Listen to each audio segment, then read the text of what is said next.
Every single person who ever came on my show, and I hear there's like 37,000 guests I've talked to, a lot of them came from dysfunction, and a lot of them wouldn't appear to be teachers, but every one of them had something to say that was meaningful and valuable and that I could use to grow myself into the best of myself, which is what all of our jobs are.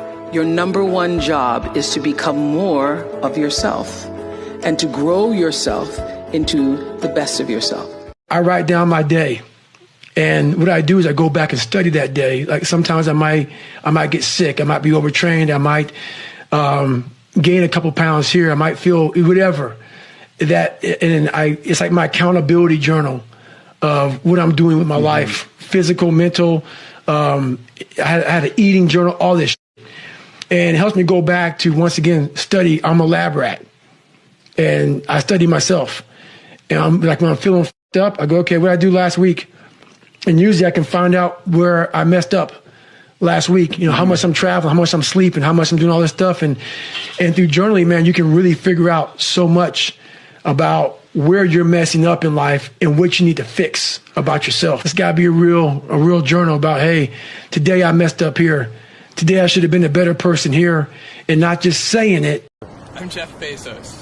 And what is your claim to fame? I'm the founder of Amazon.com. Where did you get an idea for Amazon.com? Well, 3 years ago, I was in New York City working for a quantitative hedge fund when I came across the startling statistic that web usage was growing at 2,300% a year. So I decided I would try and find a business plan that made sense in the context of that growth. And I picked books as the first best product to sell online, for making a list of like 20 different products that you might be able to sell. And books were great as the first best, because books are incredibly unusual in one respect, and that is that there are more items in the book category. Everybody thinks they're going to be Zucks. Go look at the data. The data shows that the far majority of this room will not succeed, not even close to building an actual business. And I don't come here to be somber. I come here to remind you that there's only one thing you can do. The only thing that can trump your DNA, the only thing that is controllable, if you want it, if you want this, is work. Nobody you know has become successful outside of it being given to them from their family. Nobody you know has actually created success without working their face off. It doesn't exist. The one guaranteed controllable thing for this entire audience, row by row, is if you work more could happen. If he could do it, this isn't a movie. He believed in himself, and you can too. Oh man, you gonna put it on me like that? You can do anything that you want. You can get singing lessons, get a better job, make more money. You can be like rich. You could live in the White House someday. You could be president. Me? Do what you want to do. It's not about it's not up to other people. It's true. It's up to you. It's true.